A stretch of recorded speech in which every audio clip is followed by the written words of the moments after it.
Good evening, good evening, good evening, and welcome to Couch Conversations with the Doctors, where health is wealth. So, I want to remind you to share, invite your friends and your family because it's Monday night. And what is Monday nights? It's Couch Conversations with the Doctors. As always, we're going to go around our great panel here that we have this evening and introduce our esteemed panel to you. And we are ready and prepared for all of your questions. So remember just to jot your questions right down into the chat box. We are here to answer any and every question that you may have in any way that we can provide a service to you.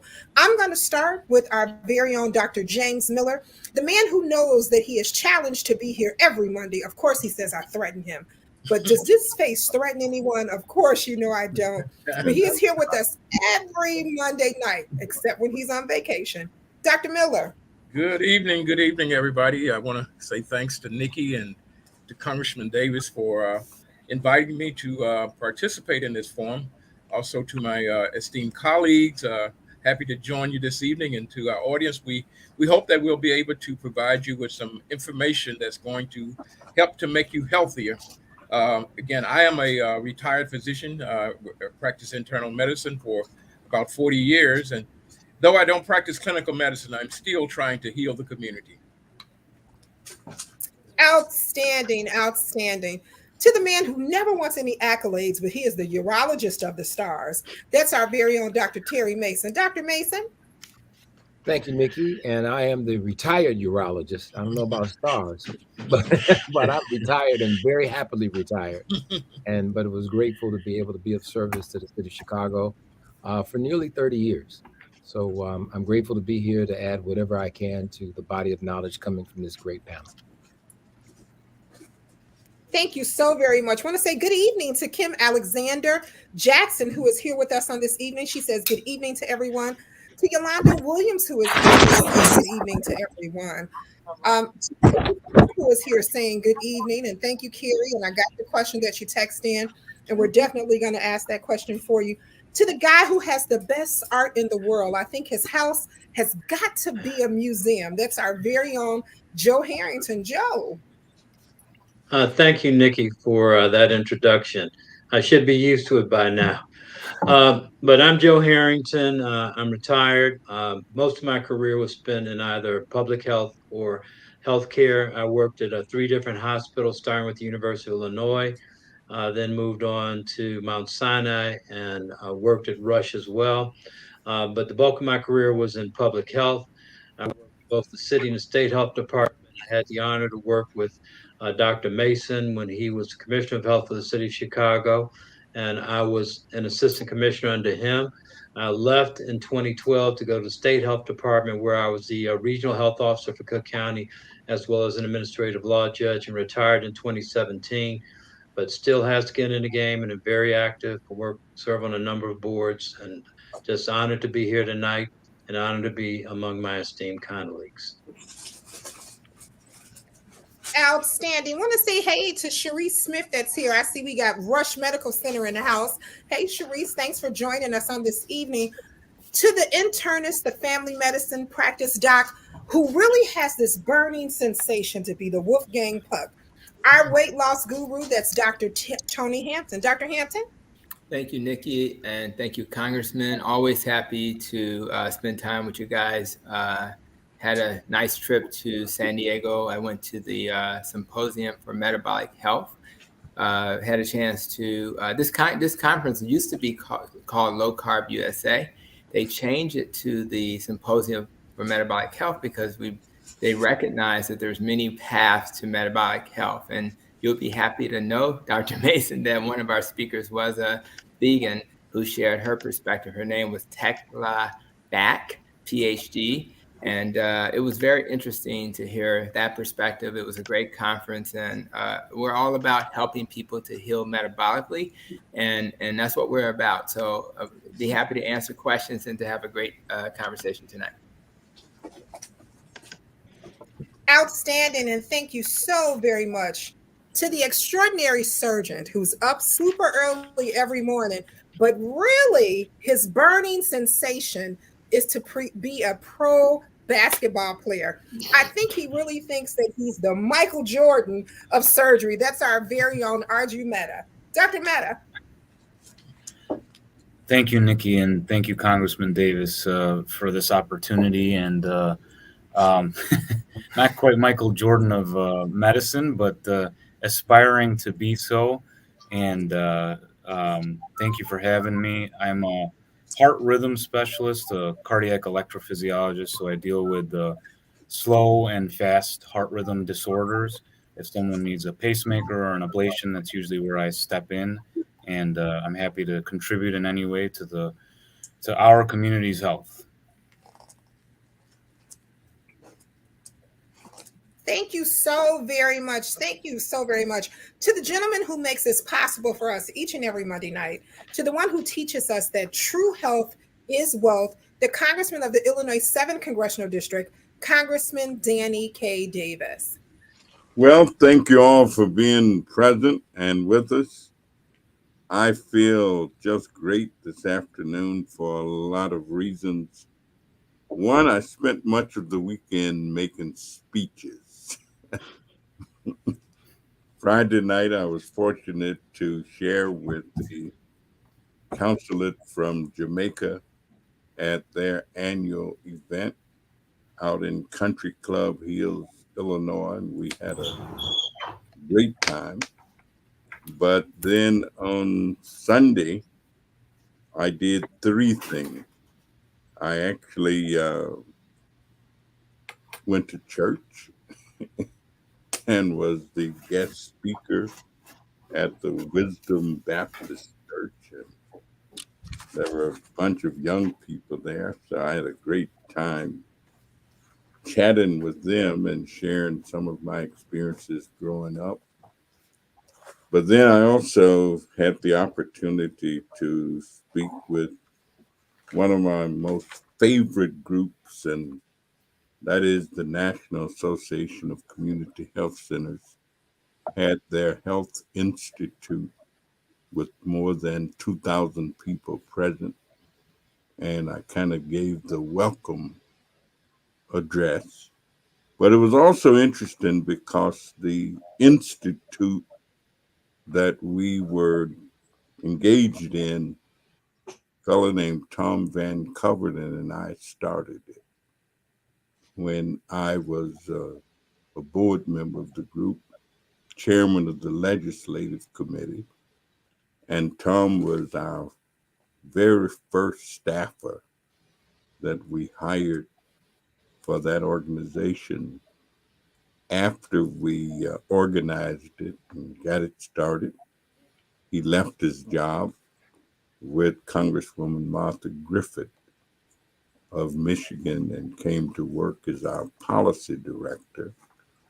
And we had a charge to start a program. And that's what we started. And the fact that it is still in existence today, and the fact that Tom has been the CEO for the National Association. And it's a small group. They started out with 1 health center. Now they have 1,400. And they started out servicing a few patients. Now they serve over 30 million. And they were very pleased with the number of people who had come to Chicago. Things are opening up and going well. And of course, Dr. Joe Biden is a big help in terms of that because we've made some tremendous investments and Dr. Biden understands it. So I'm feeling good, delighted to have all of us present, and look forward to a great deal of conversation. Thank you very much, and thanks for being with us. Thank you so very much, Congressman. I want to say good evening to Charles Edward Bingham McDavid, who's here with us just as well. I guess we'll just go right to our questions, just so you know. Dr. Maya is running a little late, but she'll be here before everybody starts asking, where is she? And Dr. Pete is running behind too, but know that they will be here. Know that they are coming. So our next question is, what exactly is rebound cases of COVID? What does that actually mean? A rebound case of COVID. So don't everybody jump at that question at one time. Yeah, I'm just gonna come from the perspective of just my understanding of what this may be. I haven't really been looking at the news about that. I'm a little nervous because I just traveled to San Diego. Nobody's wearing masks in these large gatherings. So I think we've gone through this pandemic over the last couple of years, a little bit longer, and we've seen that we have periods when things tend to flare up. Now, you could assume that when there's holidays and when there's more travel, when there's gatherings, we tend to see a bounce up in the number of cases. So typically, you can almost anticipate when this is going to happen. You also can anticipate them when we see things happening in other countries that may precede our rise. So if something happens in the UK, in China, and things pick up there, we can anticipate there's going to be a rebound in our country. So those peaks and troughs are pretty typical when you're dealing with a pandemic. And our hope is that with each peak, there will be less of a peak than it was previously. With each peak, there's less people who end up succumbing to the illness in terms of death, as opposed to just being exposed. Most of my patients are just getting literally upper respiratory infection symptoms, itchy eyes, a little bit of a cough. And those are the people who were vaccinated. So in those scenarios, you find that people do pretty well. So when you see peaks and troughs, I wouldn't worry about that as long as they're not worsening compared to the previous peaks and troughs.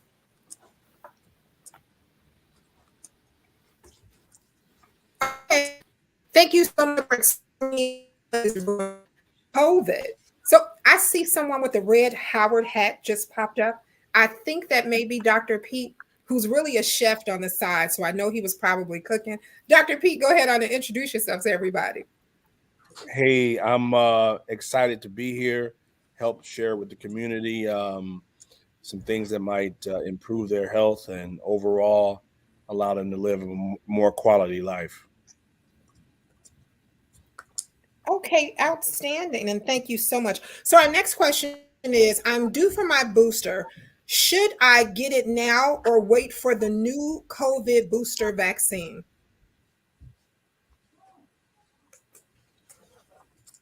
And this kind of like rolls us. I'm sorry, this kind of like rolls us into our third question. And the third question is, what are the ingredients in the new booster vaccine? So if you want to just touch on both of those at the same time, that would be great. Yeah, I think it's always a gamble to try to wait because you don't know. Although we think Omicron is not as virulent as the prior variants, but you don't want to be in a situation where you're one of the few, a smaller percent of people that become really, really sick. So I would say if you had to make a decision, I would get vaccinated. I would get your booster sooner than later. I don't know if any of my other colleagues wanted to comment about that. Yeah, I'll chime in, and I'm going to acknowledge that I'm not a physician, but that's a very broad question, and the answer would be different based upon the individual, and particularly if it's an individual with underlying conditions. If you have underlying conditions, I would say yes, regardless. But it's more specific to the individual. I encourage everybody to be fully vaccinated, and right now, that's getting your 2 shots and a booster, and they're working on another booster coming up. But it's an opportunity to really talk about the importance of having either a medical home or a relationship with a health provider that you can talk to who can answer those kinds of questions. And this is probably not the best forum to answer a general question like that, because the answer would be specific to certain individuals based upon their health profile? So it's a difficult question to answer. Okay. All right. So let's take a question from our comments section. So Cherie Smith says, hello. Let's talk about protein S and C deficiencies, fighting clots since the age of 23 years old. Is there anything that I can do to make it better? I think she's saying that she's on a particular medication that I'm going to attempt to pronounce. Relto? Okay. 10 milligrams forever. I developed Bell's palsy in 2019 from COVID-19, and it never went away. Man, that's tough. When you have, our body is very complex, and there are these, it's such a balance of, we need to clot when we need to, and we need not to clot when we don't need to. And so there are some substances in our blood that, when deficient, it will increase our risk for clotting. So when you have a protein deficiency like a S or C, it's going to make you more prone to clot. So in a situation like this, I'm not aware, and I try to be as natural as possible. I literally will have my master's in nutrition in 3 weeks, right? So I'm all about like natural, but I'm not aware of any natural way to mitigate the risk of clots when you have this deficiency other than to take a blood thinning agent. So unless my colleagues have other ideas, we may have to accept that you may end up on this medicine for life. And it's just you get cards when you're born, a deck of cards, and sometimes you don't get the hand you were hoping to get, right? But in life, you must kind of frame it a certain way. And I tell my patients, always frame things from grace and gratitude. And what that means is, yes, things are different. I have to be careful. I don't want to like bump my head riding a horse if I fall off, right? But man, imagine living in a world where we didn't have Xarelto or Eliquis or warfarin. Just imagine if we didn't have that. And imagine my wife who's a type 1 diabetic if there wasn't insulin, right? If there wasn't insulin, I wouldn't be with my wife today. So take it from the perspective of gratitude, and then you say, well, what else can I do to be super healthy, which is what we talk about, right? So you start to focus on those things you can control. And if you take that perspective, it'll help you have an outlook that'll actually add more value to your life than the outlook of, woe is me. So I think that I don't think you can reverse the deficiency. And I don't think that that's something that may not change in the future. But for right now, I think that's where we stand.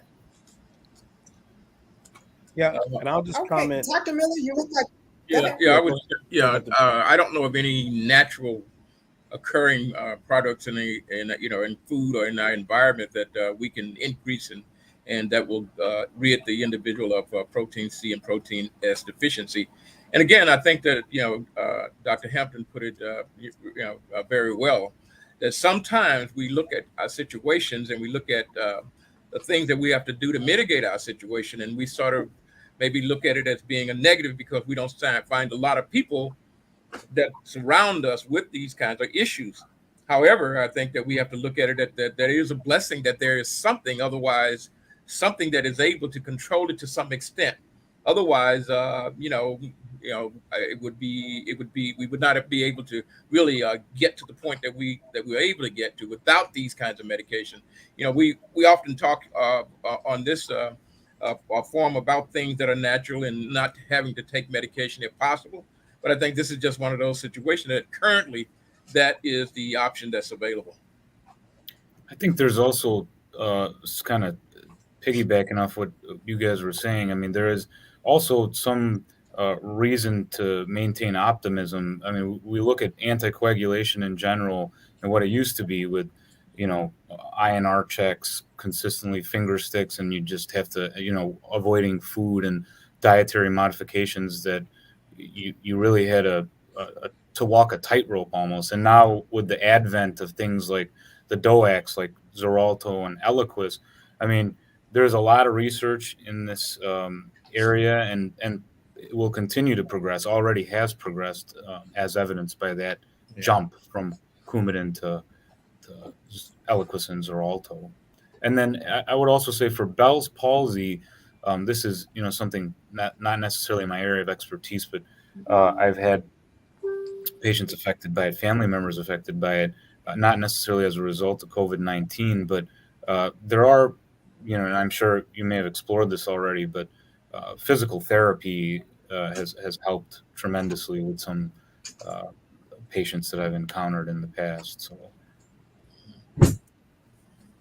Thanks a lot. Dr. Pete, she actually asked a direct question to you about some healthy eating habits just as well. Would you like to piggyback onto that? Yeah. And I just want to just comment about the previous question too. To Dr. Hampton's point about coming from a place of gratitude, there's some of my patients who can't, for whatever reason, their insurance won't pay for them to be on Xarelto. So they have to be on the Coumadin, which, like my colleague said, you end up having to come in for frequent blood tests in order to make sure you have the right level. So, and it seems like that wouldn't be the case, but in this time period, there are still people who want to be on Xarelto and can't get it because it's so expensive out of pocket, but it's also not offered by a lot of insurances. So that is a time to be grateful. So I would just say, I try to keep it simple. And so if you think that inflammation is the sort of nidus for disease, anything that you eat should not create an inflammatory state for your cells and your organs. And so that means all the intangibles you have to take care of, right? So the rawer your diet, the less processed it is. We can't all afford to eat at Whole Foods and things like that, but you can afford to think about. I went to Whole Foods, and I'm telling you, I bought some broccoli, some Brussels sprouts. Gosh, what else did I get? Oh, and an eggplant. I spent $9. I could not believe. When have you ever went to Whole Foods and spent $9 on 3 different vegetables? So my point is, even though we say that things aren't affordable, but sometimes they are. It's what you're choosing that's not affordable, right? So what I'm saying is, less inflammation, the better. The less processed, the better. I would say be leery of overconsumption, be leery of not getting enough sleep. All those create inflammatory states too. Be leery of not being able to be in healthy relationships, right? So all those things, all those are intangibles. And of course, dehydration is always a state that can create the environment for inflammation. So I would just say keep it simple, less inflammation, the less processed, the better. And watch out for overconsumption, because I think many of our community, we do this sort of unconscious eating where eating becomes a sense of therapy almost, where if you're not careful, you're anxious and you want to eat. You're depressed and you want to eat. I feel good, I want to eat. I feel bad, I want to eat. So we just got to be aware of what your brain is telling you. If you're stressed, then you need to go see Dr. Miller and let him pray for you. Okay. If you or get a therapist, you know what I'm saying? Like those are the things that I think we don't talk enough about. But you talk specifically about nutrition. I would say the less processed, the better. The more raw, the better. And be careful of overconsumption.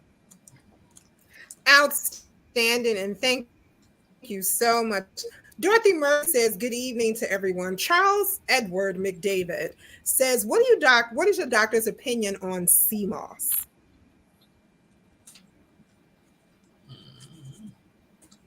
Anybody? Yeah, I mean, you're funny. Yeah, the first thing I want to say is, I think you want to be careful about everything that we think about from a supplement perspective, right? Or something that you're adding to your diet. So the first thing is to kind of do what Dr. Pete is saying. Let's just eat whole foods and do that type of stuff first, right? And then you're like, you know what, Doc, I want to add more gravy to this. And in those scenarios, like I think I just had a conversation with a patient about iodine, and I was talking about how seaweed was helpful for iodine, because we were talking about, should we bother with the Morton salt, which is highly processed? And then you're like, well, where else am I going to get, iodine? So I thought about seaweed. So yeah, I think anything in that category has benefits. I mean, you'll hear about anti-inflammatory benefits. You'll hear about that it's heart healthy. I know we got a cardiologist on today. But I think about iodine the most. And I think that when I was concerned about iodine, I wanted to have more seaweed, which is, in that same family. So that's kind of where I'm at. If you're interested in boosting your immunity and things like that, I think you'll benefit. But I do not want anybody watching here to go out and spend a whole lot of money at Whole Foods or at the local health food store if you haven't changed your diet. Like, it's almost like, your diet is like the pound cake, and I hate to go there because I'm low carb, right? And the icing is maybe the things like sea moss, right? So, but man, if the pound cake don't taste good, it ain't gonna matter, right? So what I want people to do is, do I eat a well-formulated Whole Foods diet? Do I shop on the outer part of the grocery store, or do I shop in the middle of the grocery store? Let's fix that part first. Do I eat a lot of sugar in my diet? And if you do, you shouldn't, because it's worse than cocaine to your body.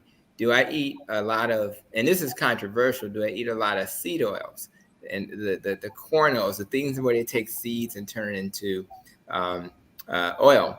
I would prefer you eat cold pressed oils like butter, olive oil, coconut oil, avocado oil. That would be better. If you can press it and get oil, that's less processed, less inflammatory. Do I eat a lot of highly refined grains? A number of people that come to me and say, what's wrong with Cheerios? There's nothing wrong with Cheerios if you want to eat a highly processed food. It's still in a box, and it was highly processed. And I know it may have the heart stamp on it, but at the end of the day, those 28 carbs is equivalent to 6 teaspoons of sugar. And there are better options for you for your breakfast than something in a box. So focus on that. But if you decide you want to add sea moss or seaweed, have at it. Just make sure you do the other part first. I think the problem is our patients hear so many conflicting things and not from credible sources, right? So nobody's done any randomized controlled trials to show that sea moss is going to work just as good as your lisinopril, right? And you can argue that, well, the pharmaceutical companies don't want that study to happen with the potential that sea moss might perform as well. I don't know. The point is, we cannot say for sure that your sea moss is going to do the same for lowering your blood sugar and your blood pressure as metformin and lisinopril, or an ACE inhibitor and an oral hypoglycemic agent. I understand this sort of need for us to think about other options, and then, like Dr. Hampton said, let's make sure we cover the bases first, right? It's like the bottom of the pyramid is not consuming highly inflammatory foods, right? Eating whole food. Now, toward the top of the pyramid might be looking at something like sea moss and things like that, but you can sea moss yourself to death if you want. If you ain't taking care of that bottom part of that pyramid, then sea moss won't matter. And again, we still have to grapple with this idea. And don't get me wrong, I respect Dr. Sebi, who is, I think, one of the more pioneers in rest in peace, to consuming the sea moss diet. But I think something that Dr. Sebi said, which is far more, maybe even more helpful than the sea moss, is eating a raw diet. Like, to me, that's more of a benefit. But again, there's more work to do when you do that. So people want to let me go buy something in a jar or a can, as opposed to no, just eat some raw cabbage and kale and things like that. Now, Dr. Sebi talked about that too.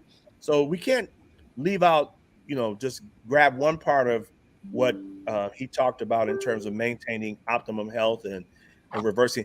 The other thing is, I don't know that, eating the sea moss and did all the things that he said that they did. So I we have to be careful about hearsay versus, it was a good thing, but the question is, could it do all the things that he said? Could it, take away cancer and heart disease and HIV? I don't know. And so I would caution any patient from stop taking their HIV medicines or heart disease medicines and diabetes medicine and then just eat 4 cans of sea moss. Please don't do that. You did not hear that from this show. The other thing I would say, just to add to what you said, Dr. Pete, is that medicines are formulated very differently than the process that we use when we talk about foods. So medicines are usually like shooting a gun, a rifle, a targeted rifle. But foods work like a symphony. There's a whole bunch of different things. So when we look at medications, when a patient, even when they take an active ingredient from a plant, what the pharmaceutical companies do is they look for that singular molecule or that singular thing that they can go in the lab and mass produce and then recreate, that gives, at least when they test it on people and other things, that gives them that particular effect on that particular thing. Now, even that has unintended consequences. We call those side effects. So that can still happen even when you do that. And so the one thing about when you talk about sea moss and other things like that, yes, that ingredient might be in that sea moss, but so are a bunch of other ingredients. And I think it's what you're hearing from the panel. There are a number of other things that are in there that might be harmful and they might be helpful, but we can't say what they are because it's easy to make claims when you don't have enough real information. And so we try to do the best we can in giving you information on what you could use. But I can tell you that stop looking for singular things to get you out of trouble that you got yourself into. And many of us may want to drink all kinds of other stuff, but we don't drink water. We might want to eat all kinds of other things, but we're eating very highly processed, refined, foods with all kinds of cheese and all kinds of other stuff on it. So we got to keep this thing in balance and not get ourselves, as Dr. Pete and Dr. Anthony already stated, because it's important. And we got to stop looking for the miracle thing. Stop looking for it. There's no one thing that's going to make you better. Everything that you take for one thing creates something else. And so when we give you medications, we've looked at those side effects and figured out that those side effects are at least not as dangerous as what we giving you the medicine for initially. And I just say that in terms of eating, eat the best food you can eat. Just eat the best food you can eat. My preference is to eat more of it as vegetables because I'm concerned about your microbiome and all the other things. But you just do the best you can. And, we don't have to get fancy, guys. We grew up in a household, we've gone away from things like beans and all kinds of beans we could eat, all kinds of peas we could eat, all kinds of other foods that would be very good for us that we could eat. Outstanding. So Mary Ballinger is here and she says good evening to everyone. Virginia Knight is here and she says good evening to everyone. Bonnie Schmetley is here and she says good evening just as well to everyone that is here. I'm going to grab a anonymous question that says, I was told I have an irregular heartbeat and the doctor shared he wants to put it in rhythm. Exactly what does that mean? I am afraid. I'm really terrified. So, Dr. Mehta, why don't you start with that one? Well, yeah. So, you know, uh, that's this is sort of my area of expertise. Stated before, irregular heart rhythms, which that in itself can signify a multitude of different uh, benign and um, somewhat urgent or sometimes emergent situations. So I'll give you an example. So you can have an irregular heart rhythm because you have something that most people have, which is called a premature atrial or premature ventricular contraction.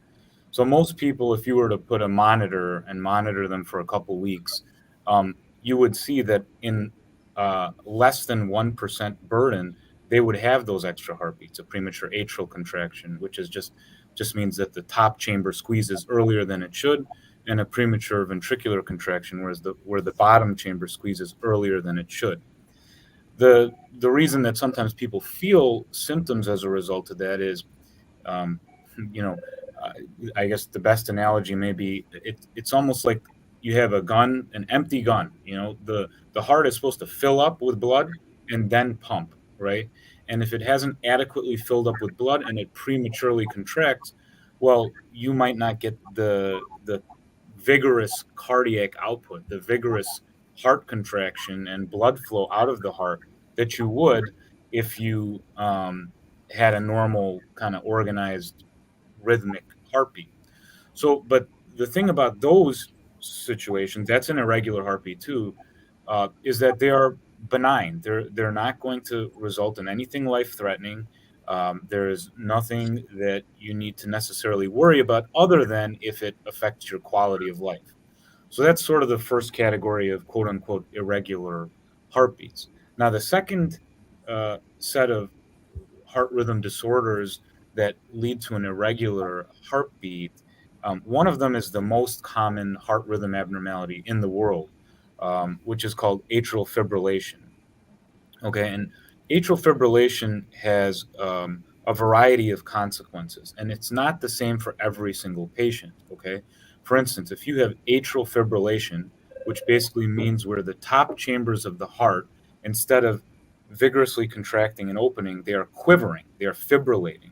Okay, well, what that can result in, and this is not to make you worried, because I don't know the exact heart condition that the audience member is. I don't know the whole situation, but if you have atrial fibrillation and the top chambers are quivering, as I've described, you can form a blood clot in the heart, and then the first exit on the highway out of the heart is usually the brain. So that blood clot can travel to the brain and cause a blockage, and that's called a stroke. The second thing that it can do is it can pass the first highway and it can go to the kidneys or it can go to the legs as well. That's a little bit less common.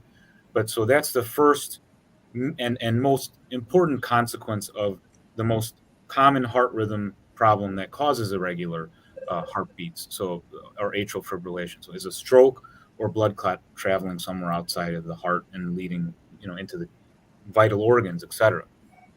The second thing that when we look at our robust data, like when someone had mentioned randomized control trials. Well, those are sort of what we use to really practice evidence-based medicine. When we want to make the right decision, we study tons of people and we want to really see what.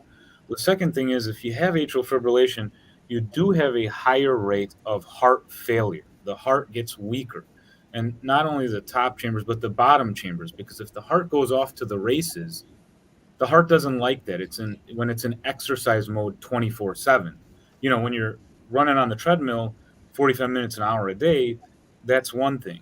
But when the heart is racing, let's say 24/7, and that can happen in atrial fibrillation, that can lead to heart weakness. And so that's the second sort of thing that we worry about. And finally, people just don't feel as well. When the top chamber is not vigorously contracting and sending the blood forward, you can have a whole variety of symptoms: shortness of breath, decrease in your exercise capacity, chest pain, and so if this is in fact what you are describing, and this is what you discussed with your doctor, it is advantageous to you to take care of it early, because um, when you study atrial fibrillation, we come to find out that AFib begets AFib. Okay, AFib causes scar in the heart, and that scar leads to more atrial fibrillation. So it's like a downward spiral. It's a deterioration, and if you can interrupt that early, you serve yourself well. We serve as a medical community our patients well, because you can, you're the patient in 5 years is doing a lot better if you got them out of the rhythm early rather than sit and wait on it. Now, this is in contrast to what we used to think, which was just, hey, just control the heart rate and you're fine. Don't, that's what the data used to say. There were a couple trials in the early 2000s that said that. But the newer data and the signals, even in the old data, say, hey, get out of this rhythm as soon as possible, because that scar is going to keep depositing and that AFib rhythm is going to keep on increasing in its frequency and duration. Thank you so much. They actually shared. Thank you, doctor, for giving a deep discussion about my issue. I do have atrial fibrillation, which came from COVID. And that actually leads us into our next question that comes from Dorothy Murphy. Dorothy says, will someone speak on post-COVID syndrome or long haulers? Are some of the symptoms permanent, like congenital decline?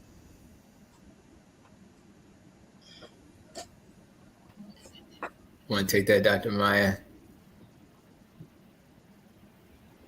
You're muted. Sure. Can you hear me now? Mm-hmm. Yeah, some of the stuff is. So sometimes people can get, if it's, I think, is it Dr. Mehta? Okay. Correct. Hey, Yes. Dr. Mehta. Already mentioned some things with lungs, heart, kidneys, because COVID impacts your whole body, and it's the body's. It is actually the body's response to the presence of the antigen of the virus that kind of causes dysfunction, right? But once that happens, if we catch it early, if it's caught early, sometimes it's reversible. But like Dr. Mehta said, once you get caught in kind of a spiral, then it kind of starts to cycle out of control. And a lot of people are seeing, even now, where the results of what happened during an incidence of having COVID are not going back. So there's a gradient. If these things are caught early, even the stuff with the lungs, even the stuff with the kidneys, you're in care, you have symptoms, you get tested, you follow up. If things get worse, you go to the emergency room. If that's done, then sometimes we can reverse it. And that's not everybody. Let me just say that. There's a group of us that are, because of other conditions that we may have at baseline, when we have conditions like diabetes, heart failure, asthma, and then when we see things like, people don't talk about this a lot, but literally on the list of things that cause people to have worse outcomes is lack of access to food. It's right next to diabetes and things like that, And so when those things are already there and someone gets COVID, that increases the chances that they will have some long-term side effects, including brain fogginess, things like that. And so it's important to, we're going to get back to it, do things to protect your tribe, because I don't know if you all are noticing more and more people being diagnosed with COVID around you, right now. So there are a couple of factors that go into it, what we're dealing with at the baseline, and then how long those things, once we get COVID, are at play. Because just like Dr. Mehta said with the heart, if you have AFib, then it begets AFib, right? Kidney failure actually begets kidney failure. Lung inflammation actually begets more lung inflammation. So it's a cycle of things that happen if we don't get into care sooner. Yeah, I'd like to jump in and just add something. It's really interesting to me that we have this thing called long COVID, because COVID has only been around, at least to the extent that we know it, and the extent that it's been as bad since 2019. So there's still a lot we don't know about COVID. And when they talk about long COVID, you expect people to get COVID, don't go to the hospital, and seem to recover just to be better and to move forward. But what they're finding out is there's a subset of people that get COVID and don't fully recover. And there's a lot we still don't know about long COVID because it's called long COVID, but we're still trying to figure out what does that mean. So if you say long COVID, does that mean how long how long is it going to last? We don't know because it's something that's new and we're trying to understand. So there are a lot of trials going on right now, and they're looking at COVID to see what these long-term symptoms are, what we can do to mitigate them as much as possible, as soon as we know people have symptoms like that moving forward. So I want people to keep in mind that there's a lot we still don't know about COVID as we move forward. But again, that's why it's important to be fully vaccinated to reduce your risk that you'll get COVID. Because if you get COVID, you're less likely to go to the hospital and you're less likely to die. Those are the two big things. That's why vaccination is important moving forward. That's great. Thanks so much, Joe and Dr. Maya, for breaking that down for us. We have another question. Is clozapine safe for mental health overall? Anybody want to tackle that? I know there's no psychiatrist on the panel. We're all psychiatrists, especially if you're in primary care. Everybody on this panel is a psychiatrist. Right. Nikki got friends, and we got to talk to them like we're psychiatrists, and so does the congressman. No, but I would only, and this is definitely, we have to be careful when we're talking about areas that we don't particularly specialize in. Most primary care doctors do not prescribe this medication, clozapine, because it does have, it has to be monitored closely. And with all these medicines, you have the risk for headache, restlessness, and things like that. At the end of the day, just to keep it simple, I think that it's a risk-reward scenario, right? So if I have a mental illness that's completely uncontrolled, then I need to consider taking a medicine. I think this medicine deals with serotonin and maybe the GABA receptors. I'm not 100%, but at the end of the day, it does help a certain percentage of people. It's very specific to those receptors. And so if I were to then slip back into my lane, which is wellness, I have interviewed many people. In fact, I would think about somebody like Dr. Georgia Ede, EDE. Dr. Georgia Ede treats mental illness with diet as well. And what they find, and it goes back to what Dr. Terry Mason talked about. It's like, is it the one ingredient or is it the entire diet that's going to help you? And so what we find with neurotransmitters that deal with mental health, your one little drug is going to be so specific to that one little issue that it may help, but the downstream effects are going to lead to all these potential side effects. So what I would say, start to learn a little bit more about diet as well. And what they find is that certain dietary patterns, like Dr. Georgia Ede does, will help to take care of all of your neurotransmitters at the same time. And what they find is that people who change their diet in that direction tend to do better, even if they still have to take medicine.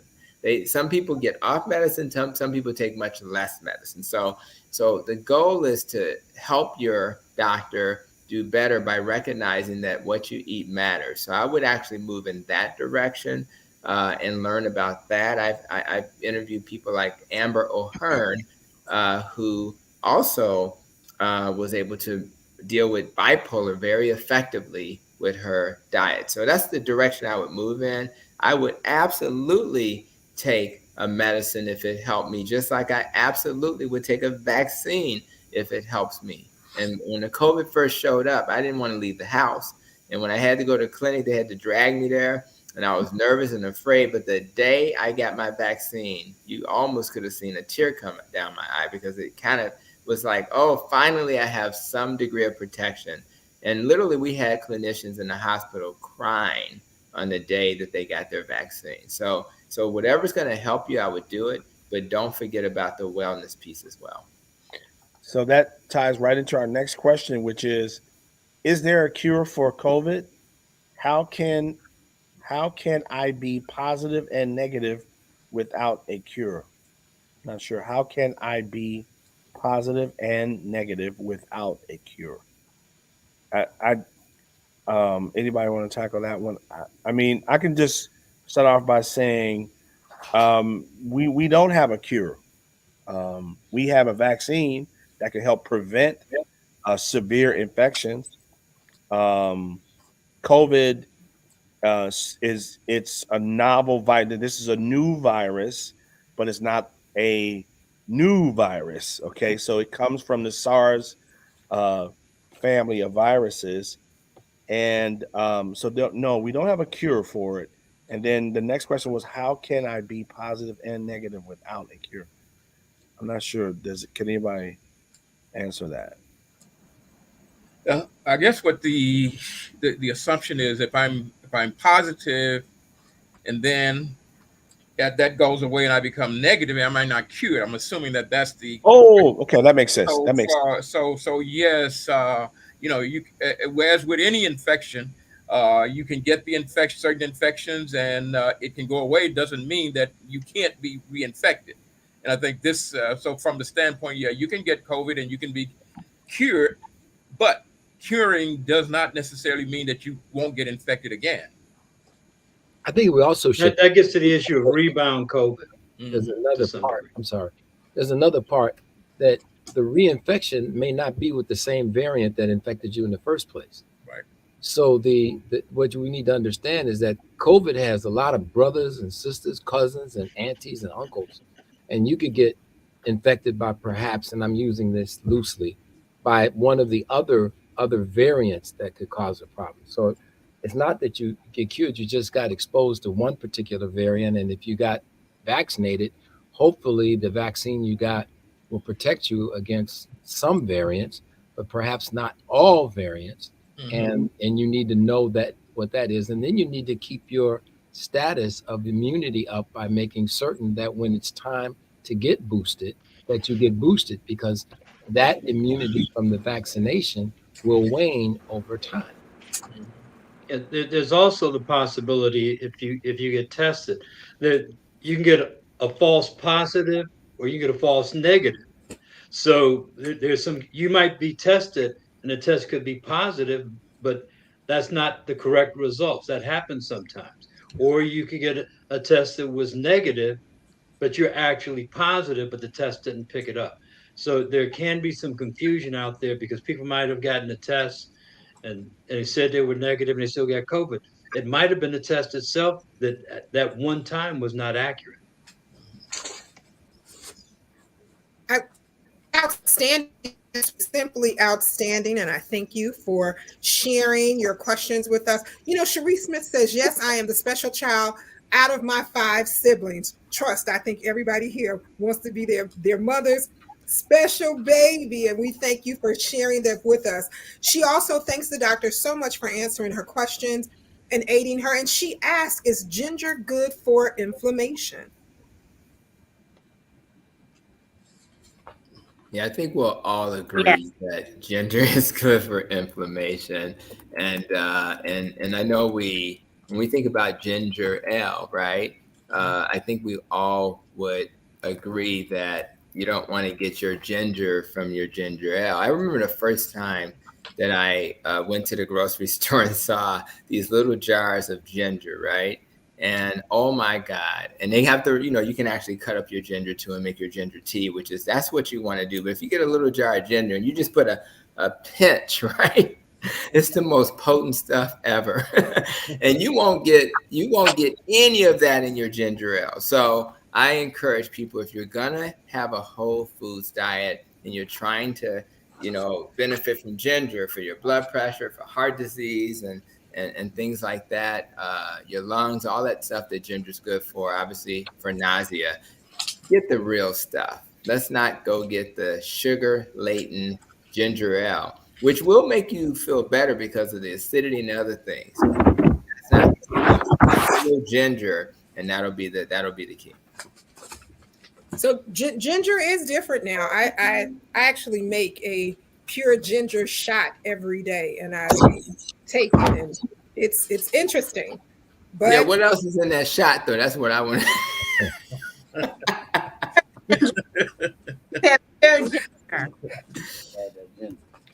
apple cider vinegar. I'm telling you, it's an acquired taste. You got to be able to do it. It's ginger from the root and apple cider vinegar in a shot, and I throw it down. I actually throw it past my tongue so I don't even taste it. But trust, it works a wonder for me. That is, works a wonder for me. You know, it's our time is drawing near. We're going to grab 2 more quick questions, and I know you guys hate when I say that, but a young lady asked if Dr. Pete and Dr. Maya could share the information about ring vaccinations once again that you shared on last week in reference to monkeypox.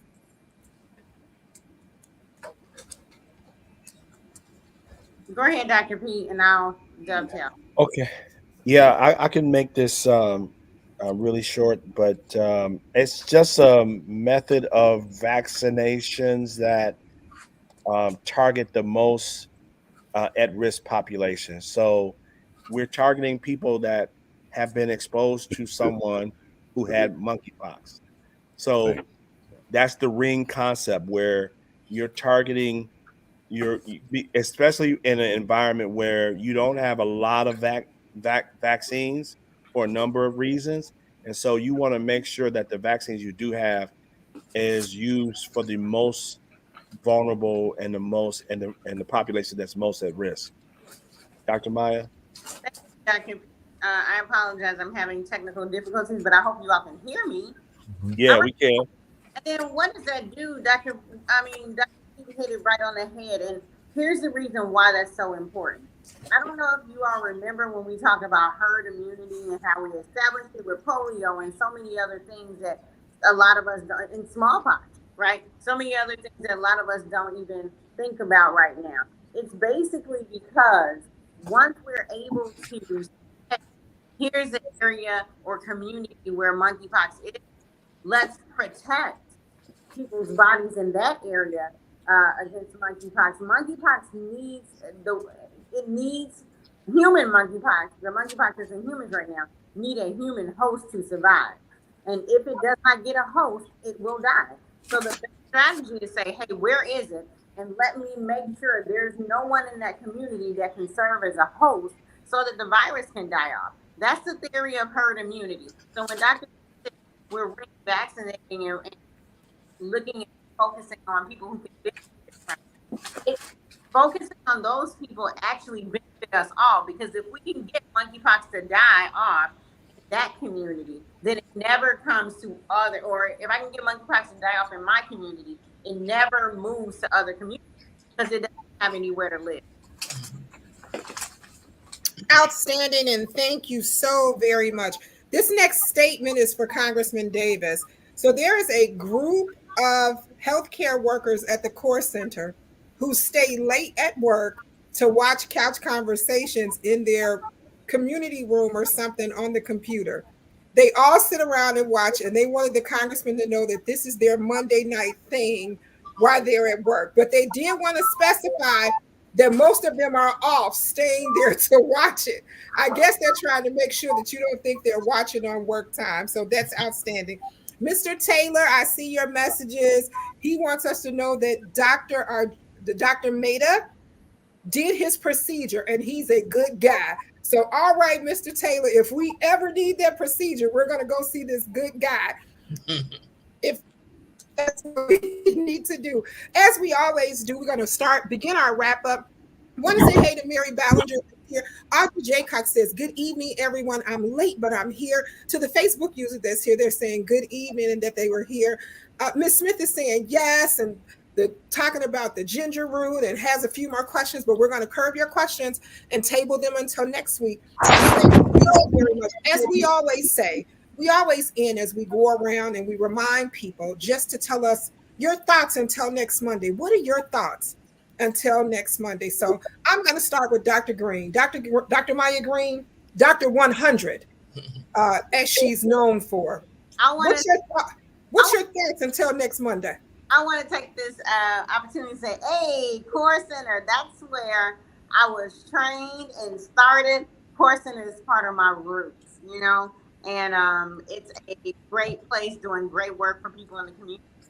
And I just want to give it to the Core Center. All right, all right. Linda Johnson is here with us, and the Core Center has started something because we just got an inbox from the CAC Center who says they are copying off of them. So the CAC Center, the Children's Advocacy Center, says that the Core Center is copying off of them. All right, Dr. Pete, you're until next Monday. Well, I got to piggyback off of Dr. Maya too, because I was at CORE for many years. So shout out to the CORE Center, all the people that's doing great work. I was in the men's clinic on the 3rd floor, you know, on Fridays. Just that, you know, to the person that asked the question about my recommendation is to eat whole foods, less processed, the better, less sugar, less salt, exercise, have meaningful relationships with people, and laugh. Laugh is, to me, the most underrated medicine there is. I always like to get a good Bernie Mac video or YouTube. It cracks me up every time.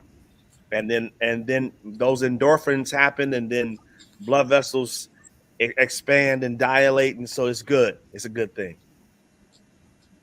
All right, Pete. So one of the doctors from the Core Center sent you a message to say, thank you. We were up there together, and know that I own Next Phase Beauty and Barber Studio as well. Come and get your haircut.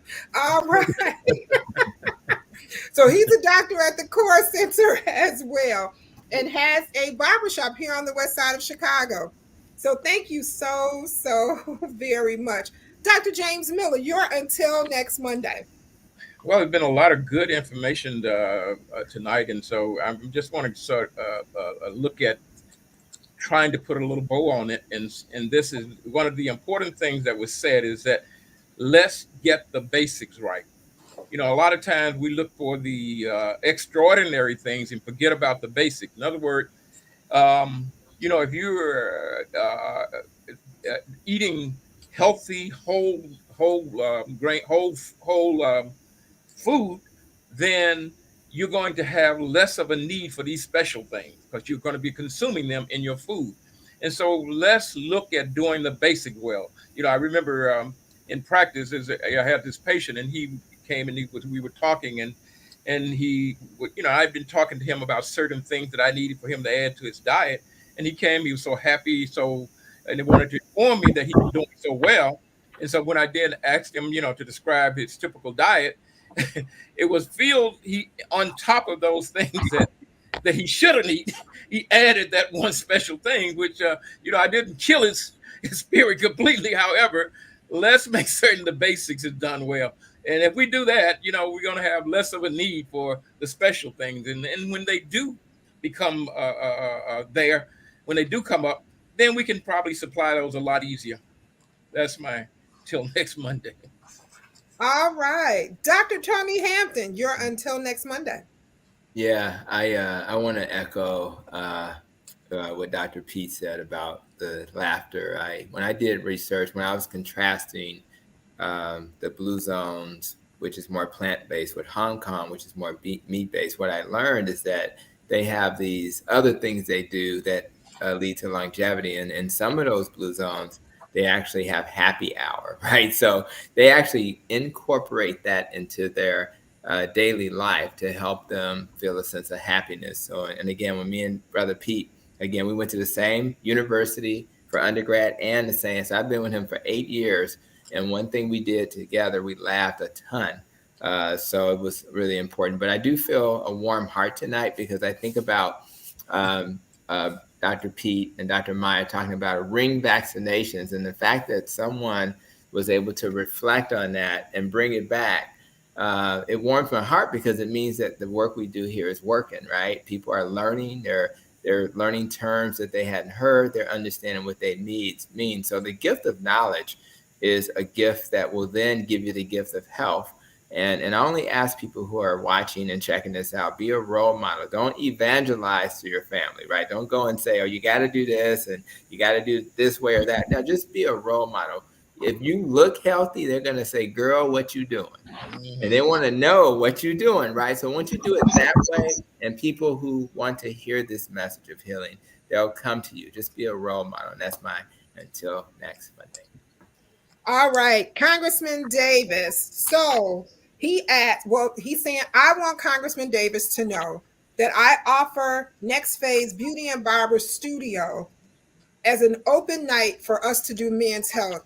I want my colleague, Dr. Pete, and the other doctors there to join us. Let's do some barbershop talking and get some people healthy.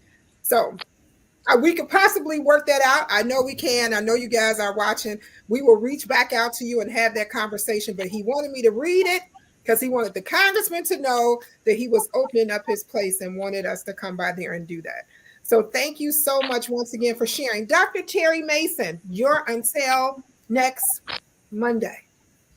Well, one of the things is, and I don't take credit for this. This comes from Prince Asiel, who was, as everyone knows, is deceased and having his services Friday. But I want us to begin to think about shifting from diets, as Prince would always say, to live its. You know, we should stop using that term. We should begin to focus on more things that help us live and live better. Whatever those things are, whatever that plan is. And lastly, to stop looking for the one thing. You know, everybody wants to get that one thing, or they think this particular supplement or this particular food is going to do that one thing. There's nothing that just does one thing.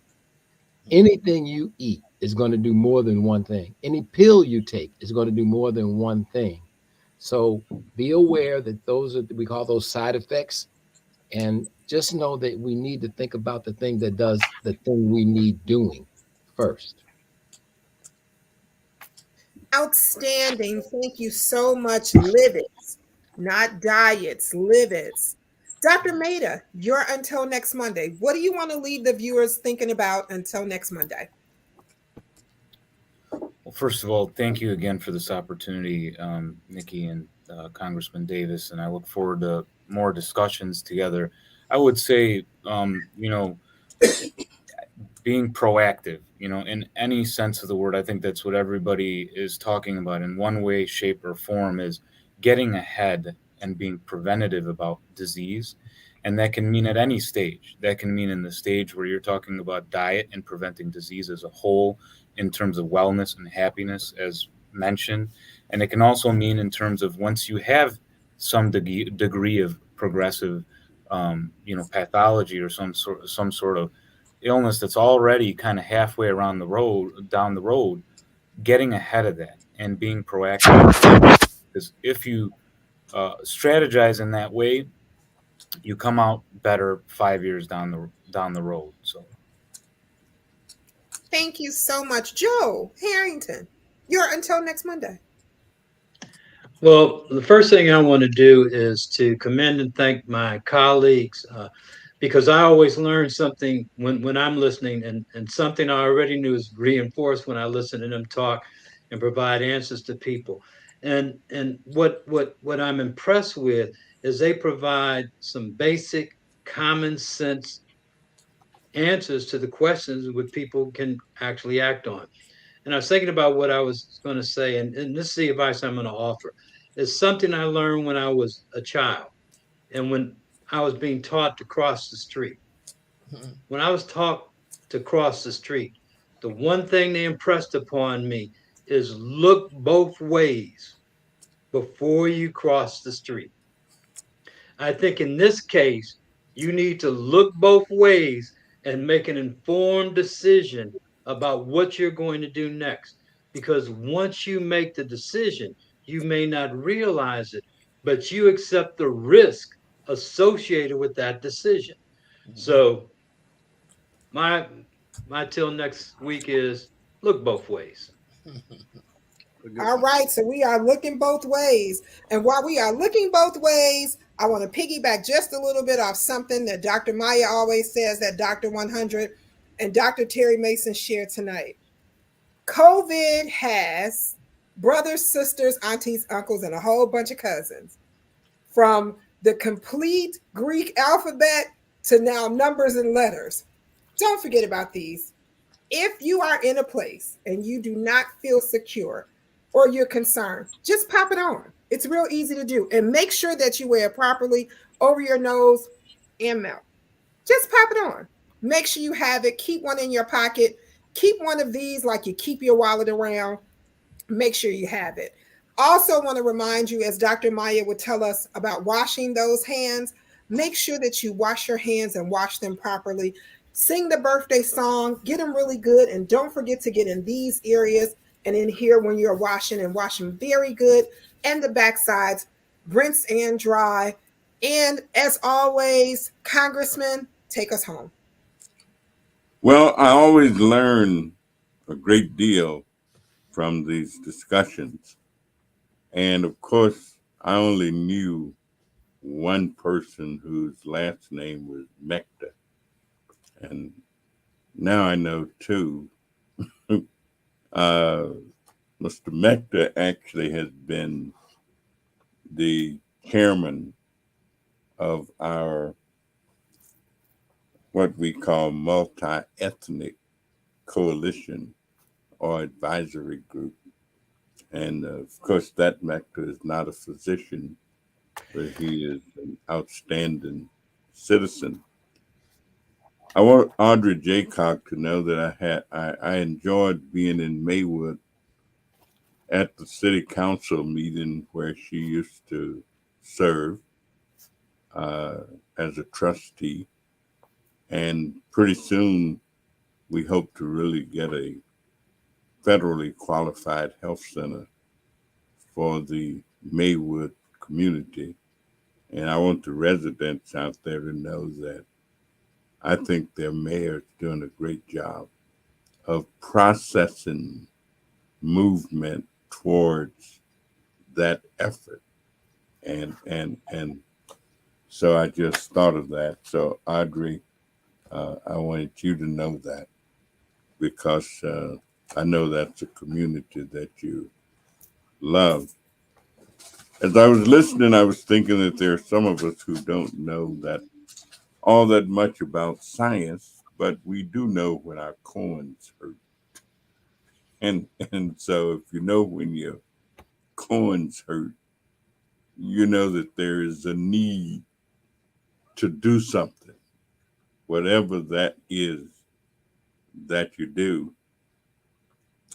And I woke up at 4:00 the other night, and that's when I decided to kind of write my impressions of Prince Asiel that I will share with people at his services on Friday. I had a hard time trying to figure out how to characterize the Prince.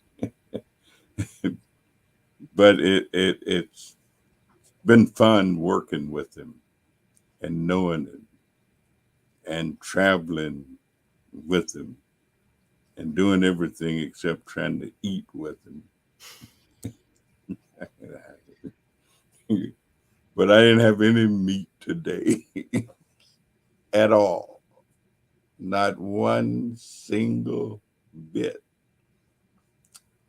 Didn't have any yesterday either.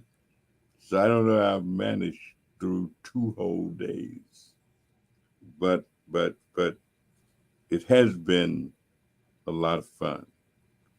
These discussions, quite frankly, stimulate, activate, and motivate people. And even if they don't follow everything that they hear, they follow some of it. It stays with them. So I just simply want to thank all of the participants, because change is not easy to bring about. I mean, we get accustomed to life as we have known it, and we get accustomed to life as it has been. And I think the real reason to live is to try and improve it, not just for ourselves individually, but for ourselves collectively. And therefore, this discussion is a great contributor to that effort. I thank you all. I don't know what I'm going to do tonight. Maybe I'll just go home and drink some water. Maybe that will be the best I can do. But I guess I can live off of it for a little while. So thank you very much. And please have a great evening. And we'll see you next week. All right.